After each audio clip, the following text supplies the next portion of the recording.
एका मोठी बातमी आहे पावसाची। वाशिमच्या मालेगाव तालुक्यातील एरंडा गावाला चारही बाजूंनी पुराच्या पाण्याने वेढा दिलाय। त्यामुळे एरंडा गावाचा जिल्ह्याशी संपर्क तुटलेला आहे। रिसोड तालुक्यातील नेतनसा ते डोणगाव हा रस्ता पुराच्या पाण्यामुळे वाहतुकीसाठी बंद झालाय। त्याची ही दृश्य आपण बघू शकतोय। हे गाव आहे, मात्र या गावाच्या आजूबाजूला सगळीकडे फक्त पाणीच पाणी दिसतंय। वाशिम मधील एरंडा गावच्या आजूबाजूची ही दृश्य आपण बघतोय। या ठिकाणी एक पूलही दिसतोय, मात्र तो पूल पाण्यामध्ये गेलेला आहे। तर या गावामध्ये चहो बाजूंनी फक्त पाणीच आपल्याला दिसून येते। दरम्यान वाशिमच्या शिरपूर परिसरातील जानगीर महाराज संस्थान स्थळ असलेल्या फरशी नाल्याला ही पूर आलाय। पुरामुळे बेलखेड वाशिम हा राज्यमार्ग बंद झाला। त्यामुळे वाशिम आणि शिरपूरकडे जाणारी वाहतूक ठप्प झाली आहे। हेच पुराचं पाणी आजूबाजूच्या घरांमध्ये शिरून मोठं नुकसान होण्याची ही भीती आहे।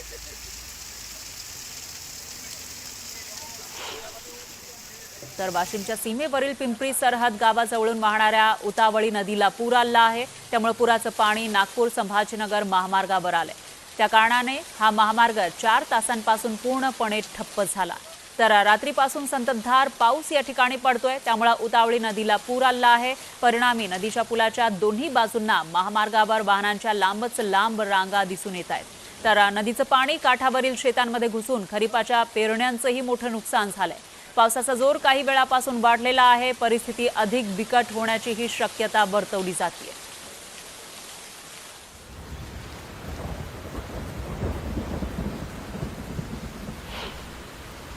तर दुसरीकडे वाशिममध्ये 15 दिवसांच्या विश्रांतीनंतर पावसाने जोरदार हजेरी लावलेली आहे।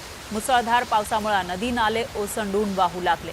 पावसामुळे शेतकऱ्यांना मोठा दिलासा मिळालाय। तर या पावसामुळे खरीपाची पेरणी झालेल्या पिकांना नवसंजीवनी मिळालेली आहे आणि पेरणी रखडलेल्या शेतकऱ्यांसाठी हा पाऊस वरदान ठरलाय।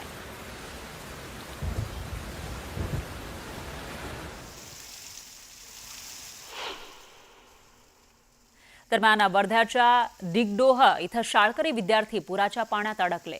3 विद्यार्थी शाळेतून घरी जात होते आणि अचानक पुराचं पाणी वाढलं। त्यामुळे 3ही विद्यार्थी अडकले। तिघेही पाण्याने वेढलेल्या उंच ठिकाणी थांबून राहिले। दरम्यान 3ही विद्यार्थ्यांना बाहेर काढण्यात यश आलंय।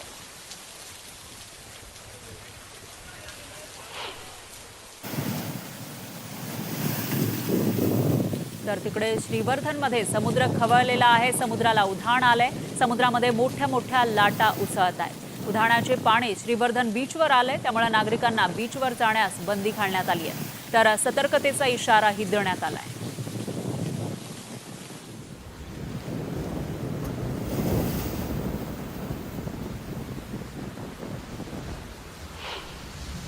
तिकडे बुलढाण्याच्या मेहकर तालुक्याला पाण्याने वेढा घातलेला आहे। त्यामुळे खामगाव, सिंदखेड राजा, लोणार तालुक्याशी मेहकर गावचा संपर्क तुटलाय।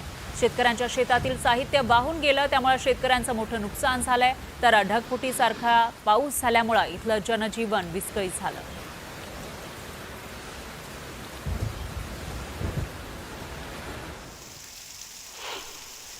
माझ्या शेतातील संपूर्ण नुकसान अंदाजे 10 लाखापर्यंत नुकसान झालेलं आहे। 1 हेक्टरमध्ये गेले 2 वर्षापासून आंब्याची लागवड केलेली होती। त्या आंब्याच्या लागवडीमध्ये संपूर्ण आंबे मोडून काही वाहून गेलेले आहेत। त्यामध्ये त्याला ड्रीप केलेली होती, ठिंबक सिंचन, ते सुद्धा वाहून गेलेलं आहे। शेताला संपूर्ण तार कंपाऊंड केलेले होते, ते तार कंपाऊंड सुद्धा पूर्ण या पावसाने वाहून गेलेले आहे। तर असे अंदाजे 1 हेक्टरमध्ये 10 लाख रुपयाचे नुकसान झालेले आहे। तरी हा फार मोठा माझ्यासह संपूर्ण वडगाव ते जन्मधील शेतकऱ्यांवर फार मोठा आघात आज या नैसर्गिक आपत्तीने झालेला आहे। त्यामुळे माझी शासनास विनंती आहे की शासनाने या गोष्टीकडे गांभीर्याने लक्ष देऊन जास्तीत जास्त मदत करावी, जेणेकरून शेतकरी टिकला तरच शेतकरी टिकला पाहिजे।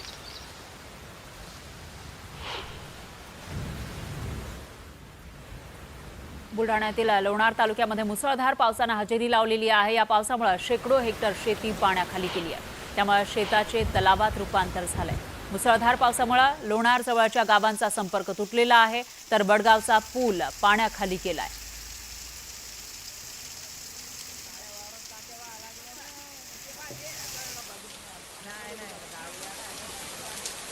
ही दृश्य आपण बघू शकतोय. जिकडे नजर टाकावी तिकडे आपल्याला फक्त पाणीच पाणी पाहायला मिळतंय, कारण या ठिकाणी मोठ्या प्रमाणामध्ये पाऊस सुरू आहे, मुसळधार पाऊस सुरू आहे. आणि त्यानंतर लोणार जवळचा हे जे गाव आहे तिथं पुलाने जोडलं जातं. पूल एक रस्ता आहे पुलावरून जाणारा, मात्र त्या पुलावर सुद्धा पाणी साचल्याचं आपल्याला दिसतंय. पुलावरून पाणी वाहतंय, त्यामुळे त्या गावचा संपर्क तुटलाय.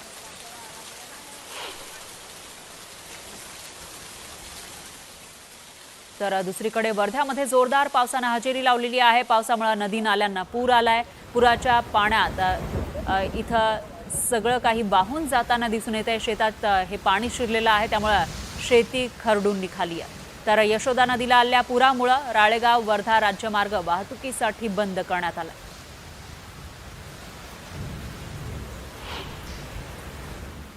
दरम्यान नंदुरबार जिल्ह्यामधल्या अक्कलकुवा तालुक्यातील अतिदुर्गम भागामध्ये आज सलग तिसऱ्या दिवशी पावसानं हजेरी लावली.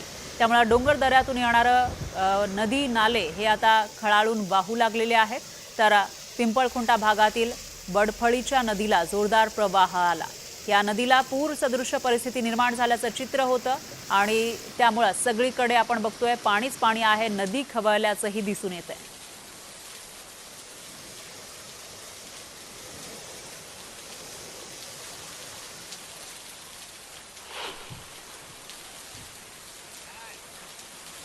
तर वाशिम जिल्ह्यामधील रिसोड तालुक्यामध्ये पैनगंगा नदी क्षेत्रात मुसळधार पाऊस झाला आहे. या पावसामुळे पैनगंगा नदीला पूर आला.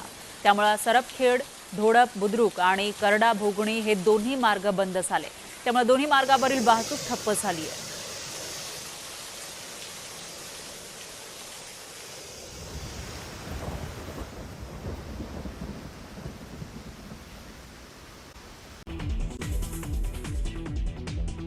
हिंदी सक्ती विरोधातल्या मनसेच्याच मोर्चाला उद्धव ठाकरेंच्या पक्षाचे संजय राऊतांनाही निमंत्रण.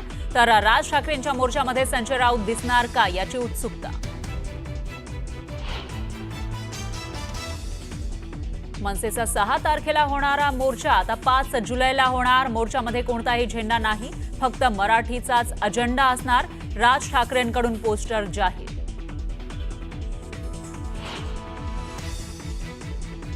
हिंदी सक्ती मागे घेत नाही तोपर्यंत आंदोलन सुरूच राहणार. हिंदी सक्ती विरोधात सर्वांनी एकत्र येणं गरजेचं. महाराष्ट्रावर हिंदी भाषा लादता येणार नाही. उद्धव ठाकरे हिंदी सक्तीच्या विरोधावर ठाम.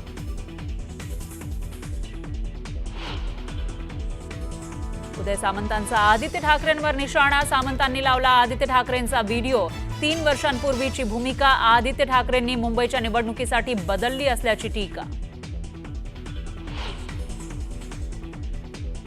सरकारनं हिंदी भाषा सक्ती करण्याचा हट्ट सोडावा. मनसेच्या मोर्चाबाबत जर राज ठाकरेंनी विचारलं तर विचार करू.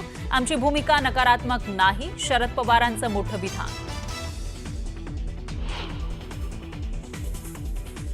शक्तीपीठ महामार्गासाठीची मोजणी प्रक्रिया थांबवली. राजू शेट्टी यांच्या बैठकीमध्ये धाराशिव प्रशासनाचा निर्णय. शेतकरी आंदोलनाचा प्रशासनानं घेतला धसका.